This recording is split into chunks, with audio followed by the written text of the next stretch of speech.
de edad. Carlos Fuentes, García Márquez, los típicos, comienzan sus primeros libros en los 50, también el chileno Donoso, y su éxito enorme se da en los años 60, pero no sus primeros libros.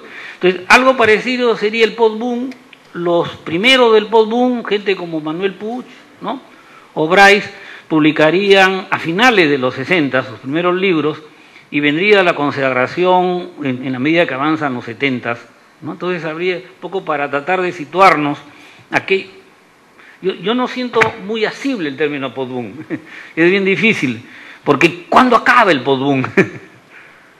¿No? ¿Abarca qué? ¿Los 70, los 80, hasta dónde? En algunos sitios se han propuesto nombres posteriores en México, por ejemplo, ¿no?, la generación del crack. Esa sí ya no sería post-boom, habría el crack, ¿no?, con gente, ¿cómo se llama Jorge Volpi, ¿no?, ese tipo de autores. Ahí han intentado proponer. El chileno también, Fuguet, trató de hablar de la generación Macondo.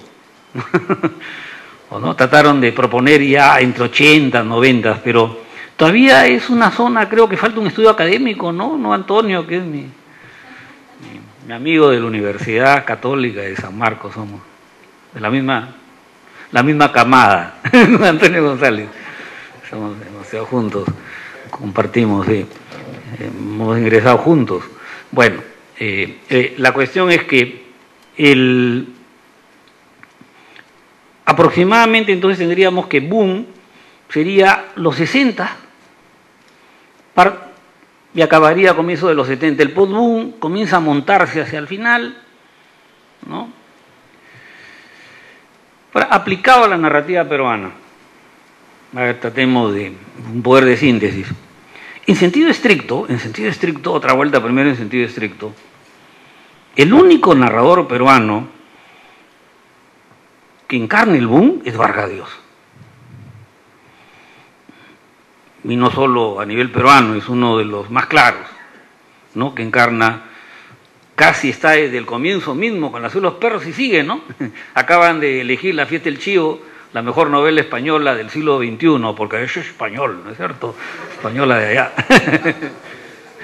Bueno, también podría competir Travesura de la niña mala, por lo menos dos de ellos, dos de Vargas Llosa, están entre las mejores novelas del siglo XXI que han producido españoles, ¿no? Son las dos que me parecen magistrales en este siglo, de La fiesta del chivo y Travesura de la niña mala. Entonces, Mario, que es imparable, ¿no?, porque Cortázar ha muerto, Fuentes murió hace poco, García Márquez está lamentablemente en un proceso de declinación. Entonces, porque si alguien encarnó el boom mejor que nadie en el momento del boom fue García Márquez, y en segundo lugar era Vargas Llosa desde ese momento, ¿no?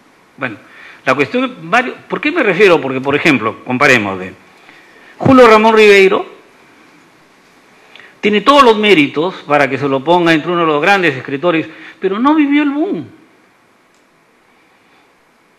¿no? Como él dice, venía a la librería Studium y con sonrojo encontraba ejemplares de sus libros que no se habían vendido.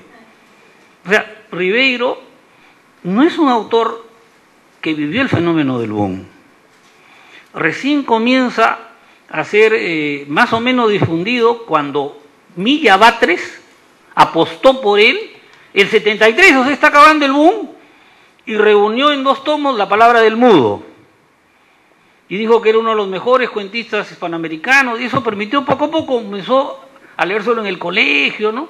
En los años 80 el vino se sorprendió que era tan popular. Entonces él vive una especie de resaca, ¿no?, muy posterior, y muere cuando está comenzando a tener un reconocimiento, y muerto pues está entre los más grandes cuentistas. O sea, él, de otro modo uno diría que representa la época, pero no vivió lamentablemente el boom, ¿no?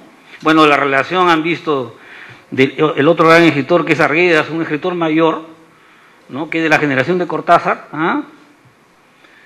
Arguedas, la han visto con Carmen Pinilla. Tampoco la gran fama de Arguedas, lamentablemente, es póstuma, ¿no? A pesar de que Vargas Llosa, con mucha nobleza, mientras vivió Arguedas, prologaba los libros, trató de colaborar al conocimiento de Arguedas, cuando más vale, cuando un autor vive, ¿no? Los homenajes que más valen es cuando vive.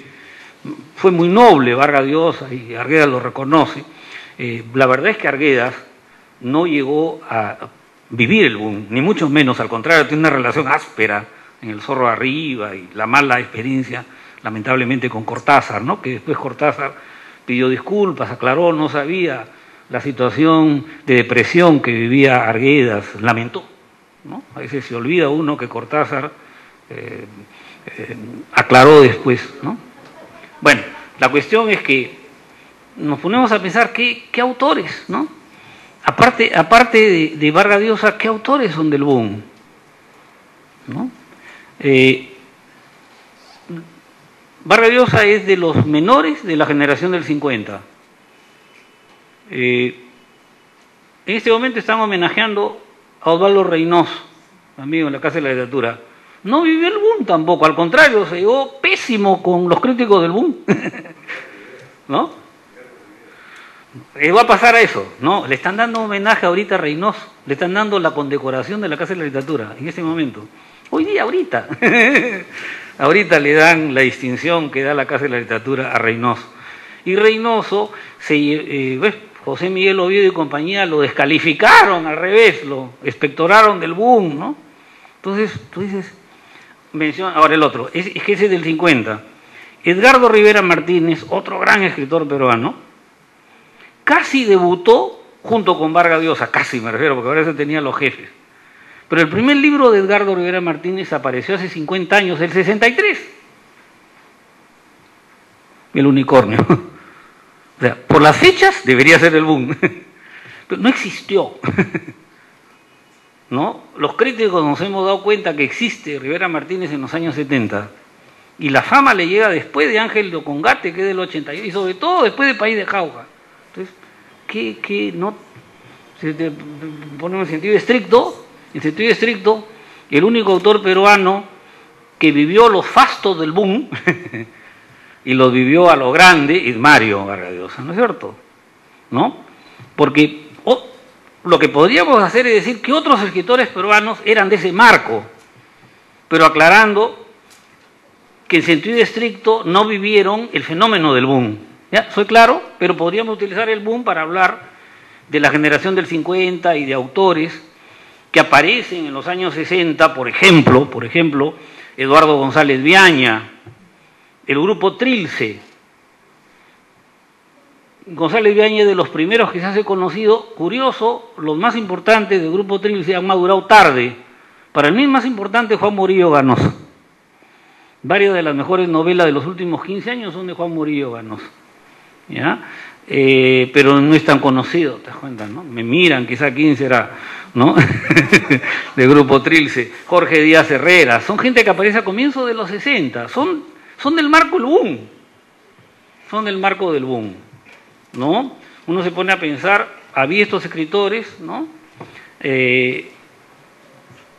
No forma parte de un grupo muy conocido, Marco Diauri Montero, que hasta ganó el premio Casa de las Américas, ¿ah? Con una novela. Marco Diauri aparece en los 60, ¿no? Uno se pone a pensar si ha habido en ese marco escritores, ¿no? Escritores del 50, escritores que aparecen en los 60, ¿ya? Pero estoy haciendo esa aclaración. Ahora, si uno quiere utilizar el otro término post-boom, si uno lo quiere entender el post-boom en el sentido que le da Mempo Giardinelli, que burlonamente decía Donoso, otra vuelta tenemos uno de los escritores más famosos, Bryce Echenique. Tendría un rol, ¿no? Así como Vargas Llosa en el otro. Bryce se vuelve un símbolo del post-boom en todos esos marcos, y la manifestación tardía como narrador, porque era conocido como poeta y editor, Manuel Escorza. Escorza sí vivió, y es distinto, pues, o sea, Redoble Porrancas tuvo un éxito enorme, más que la novela que ganó el premio, porque no ganó el premio, le dieron un ex equo, ¿no? Lo publicaron, y bueno, aunque Escorza era pues muy marquetero, ¿no? Escorza mostraba 40 traducciones de Redoble Porrancas, estoy más traducido que Vargas Llosa, decía. Impresionante, ¿no? Decía, El Quijote, 100 años de soledad y Redoble Porrancas, ¿no? Así decía cuando vivía. Las novelas más traducidas. Pero bueno, varios de los idiomas eran de la Unión Soviética. Es un truco, ¿no? Yo consigo también. Me hago un amigo en la India, hay más de 20 idiomas también, ¿no? Entonces, yendo así con los idiomas de la China, le digo a Guillermo, ¿no? Entonces tengo 50 idiomas, ¿no? No estoy fastidiando, pero me refiero... Pero al margen, sin duda Scorza es muy conocido. O sea, la narrativa peruana, aparte de Bryce, que produjo con Scorza otro símbolo en el momento del postboom. ¿Qué otro escritor peruano? Varios lo merecían. Todo este grupo que aparece en la revista Narración, Miguel Gutiérrez, Gregorio Martínez, por A o B, o se demoraron, publicaron poco, no han tenido el fenómeno mediático del postboom, ¿no? El que tuvo un poco, parecía, es Isaac Goldenberg. Parecía, pero no llegó, porque en Estados Unidos le dieron un premio. Para mí el más frustrante caso, es frustrante, no sé si no lo han leído, hay gente que es como cuando uno dice que Ribeiro, que no tienen suerte, ¿no? Peor que Ribeiro me parece la situación de Luis Urteaga Cabrera. Es autor de una de las mejores novelas de ese marco. Muy poca gente la ha leído, incluso en literatura, lo cual ya me da una cólera, ¿no? Te miran, Los hijos del orden, de Luis Urteaga Cabrera. Ganó el premio de la revista Primera Plana, por Dios, de Buenos Aires, que es la que inventó el término boom. ¿Quién presidía el jurado? Onetti, por Dios. O sea, es piñoso, ¿no? Onetti, Primera Plana, con un tremendo jurado, gana la novela. Hay líos en el premio, no editan la novela, ¿no? Y acá tardíamente tuvo que ganar el premio de Goodyear, también con un buen jurado, y salió Los hijos del orden, y nunca ha tenido recepción mediática, injustamente. A veces uno no entiende por qué con unos sí, con otros no. Entonces uno se encuentra con que podría haber habido, ¿no? Por ejemplo, Urteaga Cabrera parecía que podía haber entrado, no entró, ¿no?